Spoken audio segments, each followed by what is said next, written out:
Assalamualaikum warahmatullahi wabarakatuh. Assalatu wassalamu ala rasulillah Sayyidina Maulana Muhammad sallallahu alaihi wasallam wa ala alihi wa ashabi azmain, amma ba'du. Baik teman-teman, dimanapun teman-teman berada yang insya Allah yang dimuliakan oleh Allah subhanahu wa ta'ala, saya doakan teman-teman, mudah-mudahan kalian teman-teman semuanya dimanapun teman-teman berada, saya doakan mudah-mudahan teman-teman jauh bertambah sehat, jauh bertambah baik, jauh bertambah fit lagi, yang jelas jauh bertambah semangat. Dan insya Allah saya doakan teman-teman semuanya sehat dan sampai sembuh total seperti sedia kala, amin ya rabbal alamin. Baik teman-teman, jumpa lagi bersama Bang Andi, ya tentunya saja di channel YouTube-nya saya, yaitu channelnya Kang Sunandi. Baik teman-teman, untuk pembahasan tema seputaran gangguan asam lambung, GERD, anxiety, psychosomatic disorder, teman-teman, begini teman-teman. Untuk tema kali ini, di video kali ini teman-teman ya, ini khususnya untuk membahas masalah kita ini yang insomnia ataupun yang tidak bisa tidur sama sekali, nah gitu. Jadi sebetulnya saya nggak setuju juga dengan insomnia itu, saya nggak setuju juga selalu dikait-kaitkan dengan asam lambung itu, saya nggak kurang setuju juga. Tapi memang banyak sebagian yang menalarnya insomnia daripada gangguan asam lambung, GERD ataupun anxiety disorder. Walaupun saya nggak setuju dan tidak sependapat, walaupun ketidaksetujuan dan tidak setujuan saya itu pada waktu itu saya disetujui dengan oleh para pakar pada waktu itu. Ya memang nggak ada hubungannya gitu, hanya pindah jam saja. Nah, untuk teman-teman, untuk penderita gangguan asam lambung, GERD, anxiety, psychosomatic disorder yang dikatakan yang dicampur dengan insomnia ataupun yang dikatakan yang tidak bisa tidur. Nah, ini saya akan bahas sedikit-sedikitnya. Sekali lagi teman-teman, di sini saya bercerita tentang seputaran gangguan asam lambung, GERD, anxiety, psychosomatic disorder itu. Saya bukan pakar, saya juga bukan ahli medis, saya bukan ahli obat, bukan teman-teman. Saya apalagi dokter, bukan. Jadi saya bercerita tentang seputaran gangguan asam lambung, GERD, anxiety, psychosomatic disorder itu teman-teman, saya itu sebagai mantan penderita, sama seperti kalian dulunya itu, saya juga sama korban anxiety juga teman-teman. Jadi saya di sini sebagai mantan penderita yang dulu pernah mengalami yang sama seperti kalian. Baik teman-teman, jangan di skip videonya, biar kalian juga bisa tahu dan paham untuk pengalaman-pengalaman ataupun untuk edukasi video-video saya agar kalian bisa termotivasi teman-teman. Nah begini teman-teman, yang baru bergabung di YouTube saya, yang belum subscribe terlebih dahulu teman-teman. Kenapa? Karena buat saya pribadi itu subscribe itu sangatlah penting teman-teman, sangatlah penting. Kenapa? Agar video-video saya itu bisa berkembang dengan baik. Kalau sudah berkembang dengan baik, tentunya saja itu bisa menambah semangat saya untuk selalu bikin video-video seputaran gangguan asam lambung, GERD, anxiety, psychosomatic disorder teman-teman. Nah, terus juga agar kalian bisa tidak ketinggalan oleh video-video terbaru saya, yaitu jangan lupa tombol notifikasinya, tombol loncengnya pun juga teman-teman ya, agar kalian tidak ketinggalan video-video terbaru saya. Baik teman-teman, langsung saja begini teman-teman ya. Untuk penderita gangguan asam lambung, GERD, anxiety, psychosomatic disorder, kenapa sih kita selalu nggak bisa tidur? Kenapa sih Kang Andi itu selalu nggak percaya, bukan nggak percaya, jadi nggak pernah setuju dikait-kaitkan antara asam lambung, GERD, anxiety dengan insomnia. Sebetulnya insomnia itu beda sendiri teman-teman, beda sendiri, insomnia itu beda sendiri, dan juga GERD ataupun anxiety disorder ataupun asam lambung, anxiety disorder itu beda sendiri, beda dengan insomnia gitu. Hanya kaitannya bagaimana? Kaitannya sebetulnya nggak ada insomnia, asam lambung ya asam lambung, tapi nah karena kita yang mempunyai anxiety disorder, maka bisa terjadi dikatakan insomnia. Nah, insomnianya itu bukan dari insomnia gini loh teman-teman ya. Setahu saya teman-teman, insomnia itu karena kita ini jam tidurnya ataupun jam tayangnya berbeda gitu. Kenapa? Pada dasar dan awalnya begini teman-teman, bisa terjadinya insomnia atau bisa tidurnya jam tayang begini.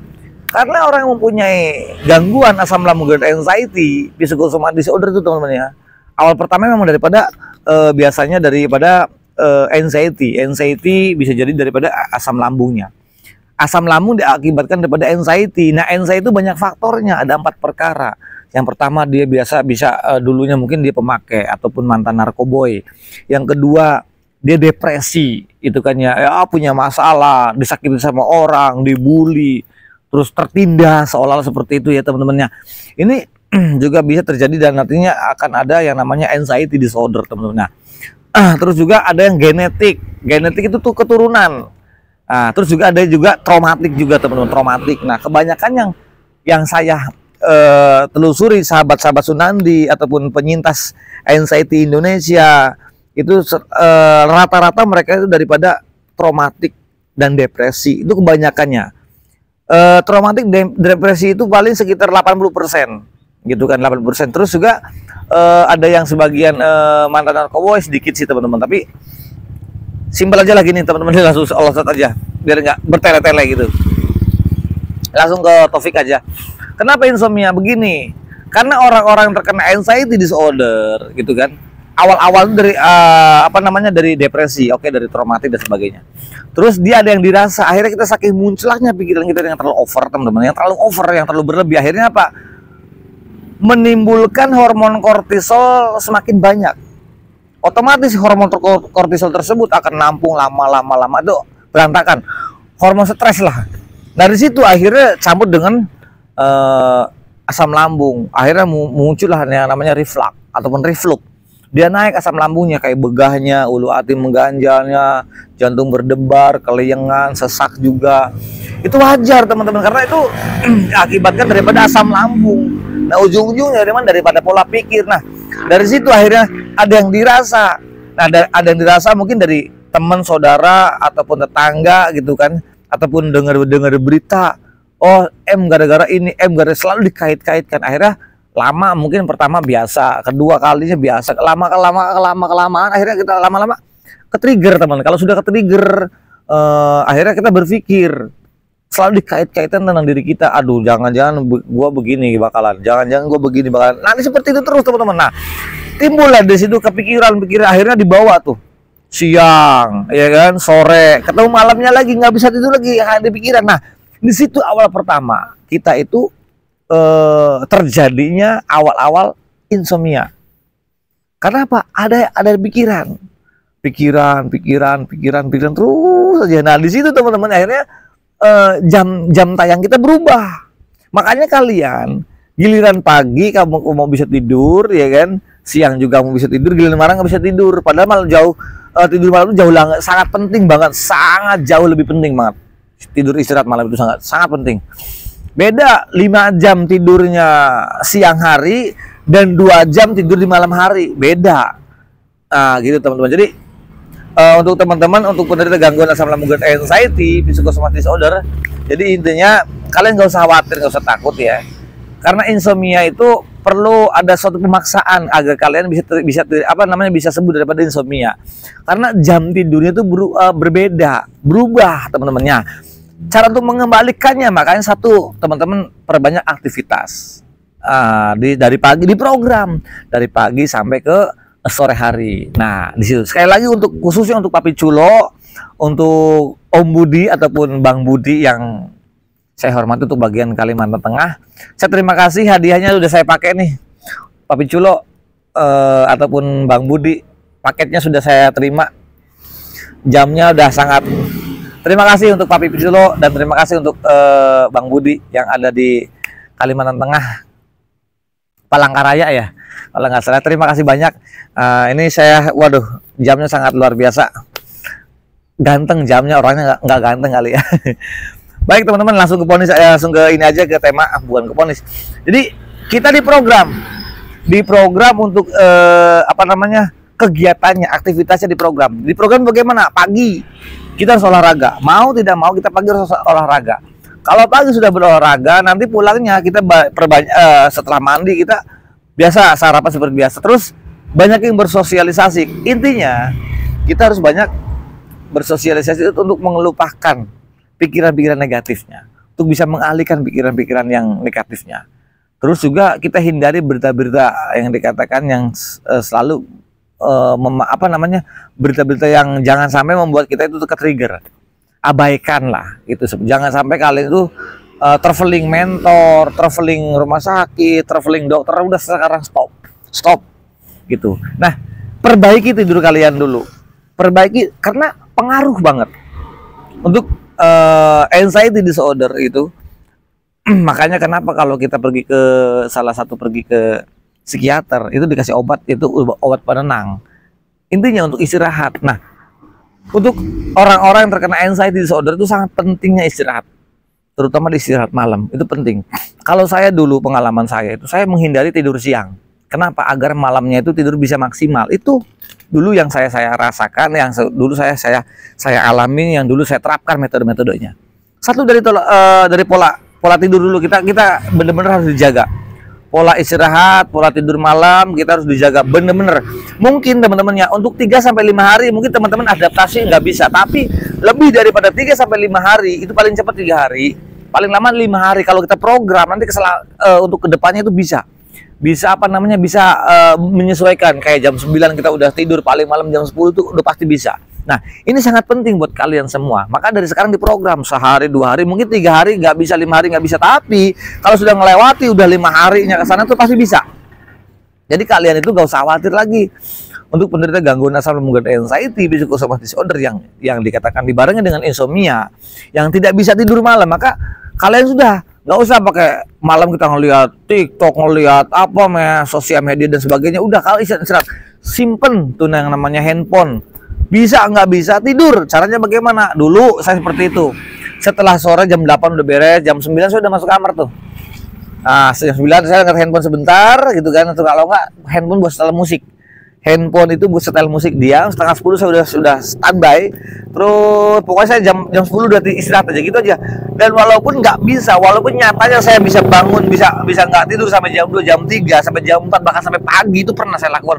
Mungkin sehari, 2 hari, 3 hari, mungkin seperti itu teman-teman. Tapi nanti lama-lama, yang penting kalau kitanya diterapkan metodenya pasti bisa teman-teman. Orang bisa itu karena terbiasa. Tapi teman-teman juga harus diterapkan metode-metodenya, seperti kayak hindari istirahat, hindari tidur ataupun rebahan di siang hari, ataupun tiduran di siang hari. Kita itu yang paling pertama, hindari tiduran di siang hari.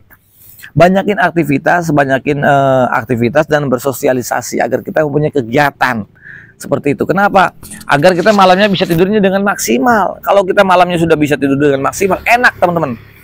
Besok paginya olahraganya enak, kita bangun enak, seger juga gitu teman-teman. Dan itu sangat mempengaruhi istirahat di malam hari. Itu sangatlah penting bagi orang-orang untuk penderita gangguan asam lambung dan anxiety psychosomatic disorder. Karena orang-orang yang paling parah pun juga lama-lama dia akan dirujuk ke psikiater, nanti dikasih obatnya apa? Obat penenang. Nah, kalau udah penenang intinya untuk apa? Untuk istirahat. Kita biar fresh dulu tuh. Biar kita nggak mikir dulu tuh. Nah, kalau kita nggak bisa tidur, kurang tidur lagi, gimana mau istirahatnya? Otomatis yang tertuju pikiran kita selalu takut, khawatir, cemas, dan was-was. Selalu seperti itu aja. Kapan istirahatnya? Makanya proteinnya juga tidak dicerna dengan baik, vitamin juga tidak bisa dicerna dengan baik, makanan juga tidak bisa dicerna dengan baik. Jadi wajar kalau kalian di antara kalian masih BAB-nya masih kadang-kadang 5 hari sekali, ada seminggu sekali, mungkin telat BAB-nya, mungkin kedua juga BAB-nya mentret ataupun berbusa, hitam ataupun berdarah. Wajar, karena pencernaan kalian itu lagi-lagi tidak baik-baik saja. Diakibatkan apa? Ya satu, pengaruh orang kurang istirahat. Makanya timbulnya kalau di antara kalian BAB-nya kurang lancar ataupun yang dikatakan berlebih, makanya ketimbulnya kemana? Keliengan lagi, pusing lagi, badan gak enak. Nah, terutama yang BAB-nya itu yang jarang itu kadang-kadang pengaruhnya kemana? Ke sakit pinggang. Jadi itu wajar teman-teman. Itu wajar sekali itu teman-teman. Jadi intinya gini teman-temannya, untuk penderita gangguan asam lambung anxiety psychosomatic disorder itu sebetulnya tidak berbahaya. Tidak berbahaya, sama sekali tidak berbahaya. Saya, teman-teman yang lain, mungkin ada yang lebih dari saya, yang 5 tahun, yang 10 tahun, bahkan ada yang 20 tahun, mereka udah sembuh total. Kalau yang berbahaya mungkin kita nggak mungkin tahunan, nggak mungkin puluhan tahun dan seperti itu teman-teman. Gitu. Karena ini sesuatu yang tidak berbahaya, aman-aman saja, hanya mengganggu saja. Hanya mengganggu karena timbulnya sensasi. Nah, sensasi itu bisa timbul dikarenakan apa? Daripada pikiran kita. Ya selama ini selalu khawatir, takut, cemas yang berlebih dan dihantui dengan rasa was-was. Ini pemicu sensasi timbul, apapun sensasinya, entah itu jantung berdebar, entah itu sesak itu dari paniknya, entah itu keliengannya, entah itu daripada tremor ataupun keringat dingin dan sebagainya. Nah, itu ngaruh dari pola pikir kita teman-teman. Jadi kalian itu harus bisa mengalihkan pola pikir yang negatifnya dengan cara beraktivitas. Nah, terus juga istirahat malam pun juga sangat penting agar kalian bisa tidur. Tidur apa? Tidur malam. Nah, untuk itu teman-teman, untuk penderita gangguan asam lambung GERD, anxiety, psychosomatic disorder ya, semua sensasi yang kalian rasakan itu, walaupun dada sakit, jantung berdebar, itu nggak bahaya sama sekali. Jadi kalian nggak usah khawatir, Yang penting kalian itu bagaimana caranya untuk belajar istirahat di malam hari. Mungkin 2, 3, sampai 5 hari itu memang mungkin kita harus adaptasi dulu ya, adaptasi agar kita bisa tidur malam, bisa tidur sore. Nanti kalau udah tidur sore, terserah mau bangun jam 12, jam 1 nggak apa-apa, mau begadang lagi nggak apa-apa. Yang penting kita bisa tidur. Ya syukur-syukur sampai 6 jam. Malam itu bisa 6 sampai 8 jam. 6 jam deh. Itu paling ini 6 jam deh. Saya berusaha 6 jam. Pada waktu itu saya minus 2 jam bangun, 2 jam, kadang sejam bangun. Dulu awal-awal nggak bisa. Tapi lama-kelamaan di program itu lama-lama bisa, teman-teman. Dan udah orang bisa itu karena terbiasa. Jadi enak, jam sekian itu sudah ngantuk. Jam 9 udah mulai nguap-nguap tuh, yang udah ngantuk, udah istirahat, bangun pagi jam 4, setengah 4 udah bangun, mandi, seger, olahraga terus aja gitu. Jadi tidur sore, bangun pagi, mandi, sholat subuh, ngaji, olahraga, terus pulang olahraga, tirisin keringat, sarapan, mandi, terus saya aktivitas bersosialisasi atau yang kerja ya kerja, dan punya aktivitas yang lain, terus begitu aja. Intinya menghindari tidur siang, terus pulang sore, begitu lagi, ketemu main, ngopi dan sebagainya, pulang jam 9, selesai beres-beres kan gitu kan.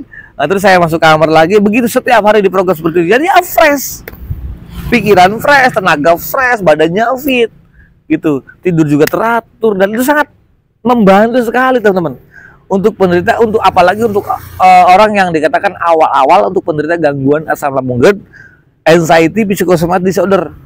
Untuk awal-awal pemulihan itu wajib dan sangat membantu sekali untuk tidur di sore hari. Nah, itulah terjadinya insomnia. Kenapa kita nggak bisa tidur malam? Karena jam kita berubah. Mungkin pertama sehari sampai 3 hari sampai 5 harinya kita nggak bisa tidur malam. Karena apa? Karena ada sesuatu yang dipikirin, ada sesuatu yang bikin punya beban. Takut penyakit berat, takut penyakit kronis, takut takut M, karena gue masih muda, nanti kalau gue M, saya di kuburan sendiri, di kuburan itu gelap, banyak dosanya dan soalnya belum siap dan sebagainya, anak bini gue masih kecil, suami masih, aduh pokoknya udah macam-macam tuh.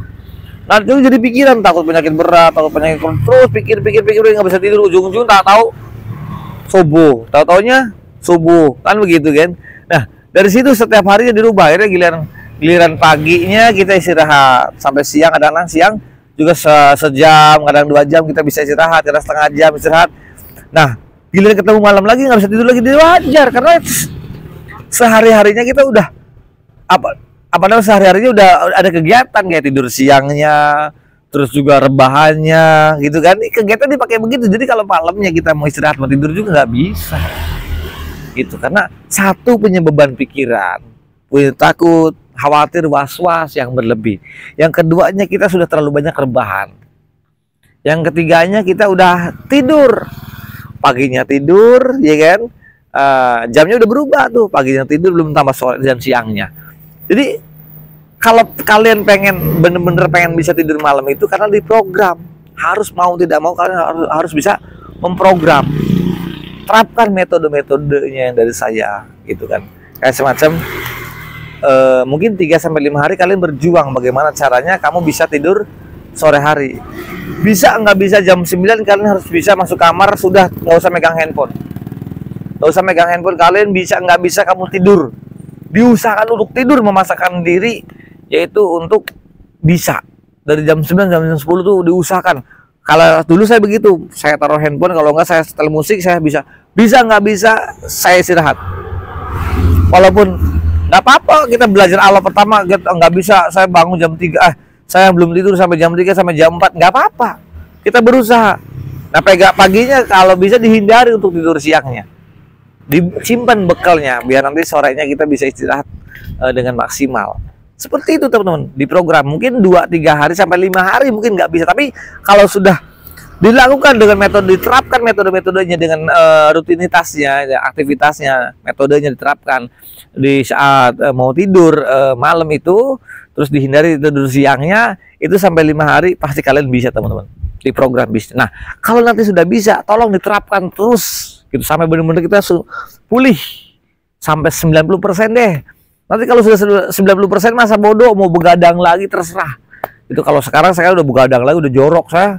Selama bulan Ramadan, selama bulan puasa itu saya belas nggak tidur malam sama sekali. Tidur itu saya jam setengah 6, jam 7 gitu, istirahat. Bangun jam 11. Terus aktivitas itu nggak apa-apa kalau kalian udah sembuh mah nggak apa-apa. Ini buat awal-awal pertama untuk kalian yang baru menerapkan baru awal pemulihan untuk penderita gangguan asam lambung dan anxiety psikosomatis, untuk kita bisa tidur malam hari. Dan masya Allah teman-teman, sangatlah penting. Coba deh teman-teman di apa namanya di program diterapkan metode-metodenya, pasti bisa. Karena tidur sore hari itu, tidur malam itu sangat pengaruh bagi orang-orang penderita gangguan asam lambung dan anxiety psikosomatis disorder. Jadi sangat luar biasa. Nah untuk itu teman-teman, kenapa? Karena ini kesempatan kita untuk memperbaiki psikis kita, mental kita, takut kita, khawatir kita dengan cara istirahat malam. Itu sangat penting. Biar besok paginya aktivitas juga biar nggak lemes, biar nggak pusing, biar nggak kelayangan, biar nggak sakit kepala. Dan itu ngaruh dari tidur, teman-teman. Bisa jadi memang kelayangan itu dan banyak pengaruhnya. Tapi salah satu pencetusnya yaitu daripada istirahat malam. Sangat ngaruh. Jadi beda. Istirahat siang dan istirahat di malam hari sangat beda. Kualitasnya itu beda banget. Jadi bagus mana? Ya bagus malam. Nggak apa-apa kalian nggak tidur siang, nggak apa-apa. Tapi tidur malam itu penting buat untuk penderita gangguan asam lambung dan anxiety psikosomatis. Jangankan kita nih, gangguan mental, gangguan psikis ya. Bagi orang-orang normal pun istirahat malam itu sangat penting teman-teman. Sebetulnya penting banget gitu kan ya. Kenapa? Karena badan kita kalau terus dipakai terus begadang dan sebagainya, sebetulnya nggak jadi masalah kalau begadang dalam rumah, gitu kan. Tapi kebanyakan yang sebagian orang-orang kan begadangnya yang di luar atap itu kan, yang dikatakan di luar rumah kan gitu kan, seperti kayak di orang kayak begadang di luar, kayak aduh itu ya nggak baik juga. Nah baik teman-teman, untuk penderita gangguan asam lambung dan anxiety psikosomatis disorder ini sangatlah penting. Istirahat malam, tidur malam sangat pengaruh dan sangat penting. Bagi teman-teman untuk penderita gangguan asam lambung dan anxiety psikosomatis disorder itu diusahakan kalian menerapkan metode-metodenya. Terus juga selain diterapkan metode-metodenya, kalian untuk berusaha bagaimana caranya kalian bisa istirahat malam, yaitu dengan caranya kalian bisa menghindari rebahan ataupun tidur siang. Itu kalian wajib dihindari. Banyakin aktivitas, banyakin bersosialisasi. Jangan lupa paginya selalu istiqomah, konsisten dengan cara olahraga pagi. Olahraganya apa Kang nanti? Ataupun Bang Sun? Olahraganya cukup jalan kaki saja, 5-7 ribu langkah ataupun sampai 10 ribu langkah. Nah, kalau di bulan Ramadan seperti ini, saya memang agak sedikit pagi olahraganya, dan itu tidak sampai target, paling sampai 3.500 dan 4.000 langkah. Tapi kalau hari-hari biasa, karena kita nggak puasa gitu, istilahnya gitu ya, saya tetap 10.000 langkah, paling tidak 7.000 langkah. Lakukan setiap hari seperti ini dan perkembangannya, hasilnya kalian sendiri akan rasakan. Nah, untuk penderita gangguan asam lambung dan anxiety psikosomatis disorder, jangan sampai jangan sampai takut. Dan ini tidak perlu dikhawatirkan, tidak perlu ditakuti, karena penderita gangguan asam lambung dan anxiety psikosomatis disorder itu tidak berbahaya sama sekali. Jadi kalian itu sebetulnya aman. Untuk penderita gangguan asam lambung dan anxiety psikosomatis disorder itu tidak membuat kamu mati, tidak membuat kamu stroke, tidak membuat kamu gila, apalagi pingsan, enggak. Dan ini sangatlah aman dan kalian nggak perlu khawatir. Dan jangan pernah mengkait-kaitkan tentang sensasinya dengan apa? Dengan penyakit, karena ini nggak ada hubungannya dengan penyakit, teman-teman. Ini sensasi adalah bentuk respon tubuh yang ada di dalam diri kita, karena daripada pola pikir kita yang terlalu berlebih. Itu yang namanya, kalau menurut kedokteran, yang namanya psikosomatik ataupun psikosomatis. Memang rasanya sama. Oh iya nyata, tapi senyata-nyatanya sensasi yang kita rasakan itu tidak berbahaya dan itu bentuk respon tubuh. Jadi kalian tetap semangat, gak usah khawatir karena kalian itu pasti sembuh. Kalian pasti sembuh, kalian pasti akan normal kembali dan kalian tentunya akan sehat seperti sedia kala. Itu pasti apabila metode-metodenya diterapkan kepada diri kalian.